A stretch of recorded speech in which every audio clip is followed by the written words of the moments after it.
Train the muscles, not the joints.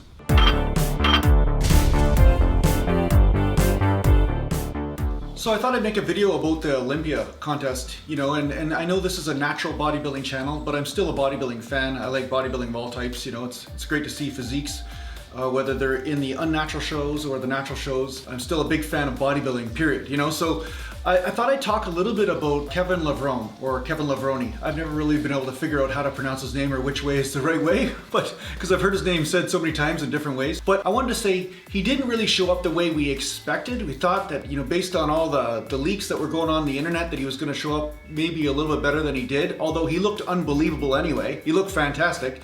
But he just released a video today saying what happened during his contest prep. He basically shows a little clip of some bruising and stuff that happened from him tearing his pec doing heavy inclines. And then he also shows himself getting some sort of treatment on his knees, okay? Now what this treatment was is platelet regeneration therapy. That's what he was getting actually. So for those of you out there that have injuries of some sort, like say muscle tears or tendonitis or some sort of problem like that, I would say this might be an option for you. I've mentioned prolotherapy before, and platelet regeneration therapy is a variation of prolotherapy, but instead of injecting glucose, they actually inject your own blood. Okay, so they take some of your blood out, they spin it down, get the growth factors out of it, and then put it back into the joint. And the joints don't get a lot of blood flow in a lot of cases, especially when they're injured or inflamed chronically. So basically when they put these growth factors back in there, it helps regenerate the muscle tissue and the tendons and helps regenerate some places. And I talked to my brother, who is an naturopathic doctor who has performed this type of stuff, and he said that in some cases, sometimes partially torn muscles will regenerate and reinsert again. They will actually go back to, or at least closer to where they were originally inserted without surgery. So this might be an option for some of you guys out there. So I'm just kind of putting it out there so you guys can know exactly what was going on there, and talk to your local doctor or something about this if you wanted to actually do this on yourself, or find out who is the expert or specialist in that area. One thing I want to talk about with Kevin is that he's definitely, you know, not 20 years old anymore, although he looks like he's 20 years old, okay? But he continued to train super heavy so that way he could get that muscle mass in a quick period of time in order for him to actually get on the Olympia stage. Now, I admire, you know, the brutal strength this guy has and the massive amount of training knowledge and everything, but I do think that there's a possibility he pushed himself a little too far when it comes down to using too much heavy weight all the time in order to increase the muscle mass at a quick rate. Because the thing is, if you get a lot of muscle mass at a very fast rate, it's very hard for your joints and your ligaments and tendons to adjust to the increases in strength.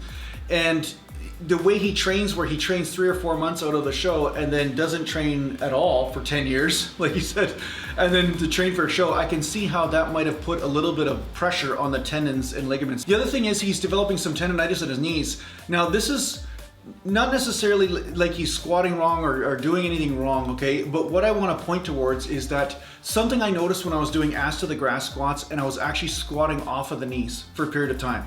Some people say, Jason, why do you only do this type of rep when you squat and all this? And I'm not here to say that you should never squat low, because you might be feeling it perfectly in your hamstrings and your knees might feel perfect doing it. So if that's the way it feels for you, then continue to do so, okay? So I'm not here to bash that by any means. But one thing I do find is that there are some people that start to experience tendonitis in their knees or in their elbows or somewhere in their body, but they never really look and say, am I performing the exercise right for me? I think it doesn't matter how advanced you are, it doesn't matter how long you've been in this game, if you start to notice something going on, then that means something needs to change. If you start to experience some sort of inflammation or pain or muscle pull or aches or something, that means something needs to adjust, whether it's your technique, whether it's your rep range, whether it's your sleep, whether it's your stress levels, something, okay? So a lot of times I get guys commenting down below on this channel saying, hey, I got this problem and I continue to do this exercise right, you know, because I did it according to the way this person said I'm supposed to do it or whatever. And then what happens, they end up with a tendonitis in their elbow or something, but they say, I'm doing it right, so it can't be the exercise. And I'm saying in a lot of cases, it is the way you're doing the exercise. You know, for years I did skull crushers right to the forehead because that's the way I was supposed to do it. That's why they're called skull crushers, right? But the minute I just moved the elbow back a little bit, bang, elbow pain gone, never any elbow problems since that point. You have to really adjust the way you do your exercises and the way you split your program and all this kind of stuff based on what your body is showing you, okay? So in my opinion, And what I've seen over the almost 30 years I've been training is when a guy is wrapping his knees, that's usually just a band-aid for improper technique, okay? Unless he's doing 1 rep maxes all the time or something like that, which is, you know, another type of stupid. But the fact is that if you're wrapping your knees, that means you're putting the knees in a certain amount of pressure or in a position in where they feel a lot of stress or strain, right? That's why I don't wear knee wraps. I don't wear knee wraps because I want to know what the perfect torque curve is for me and the way I move, right? If I need to wrap my knees because they're so sore and beat up and messed up, that means there's something I may be doing wrong in order to contribute to that type of inflammation. So this is a different philosophy on training. It's different. You know, there's one philosophy on training is do whatever you have to do to pile drive yourself through the goals or whatever. It doesn't matter whether it makes sense or not. Just push yourself, accomplish everything and ignore what your body's telling you. Well, that obviously doesn't work. You know, your body will actually show you the limitation of that type of thinking at some point, and it will show up in the form of tears, pulls, aches, you know, herniated discs, all this kind of stuff. So you could choose to listen or you could choose to be injured.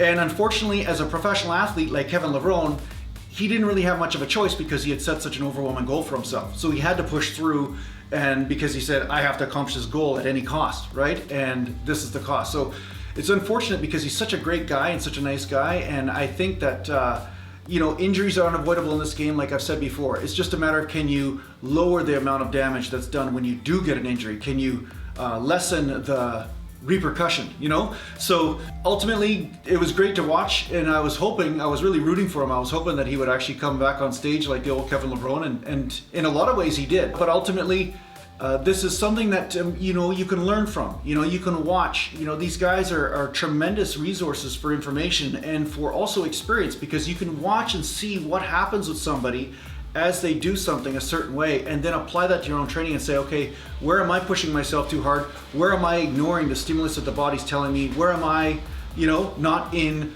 harmony with this physical system? Where am I actually going against what it is saying to me? That really is the challenge of this game, is to find that sweet spot, you know, the spot where you push yourself just enough so that you don't snap anything, but at the same time you still cause an adaptation in the body. And that does take a long time to find that sweet spot. And I don't know if anyone ever really does find it specifically, right? So that's why you err on the side of caution in some cases, and then push yourself when you feel good, right? So I hope this helps. And if you want to get a hold of me, just go to naturalgallantbodybuilding.com, and I'll talk to you soon.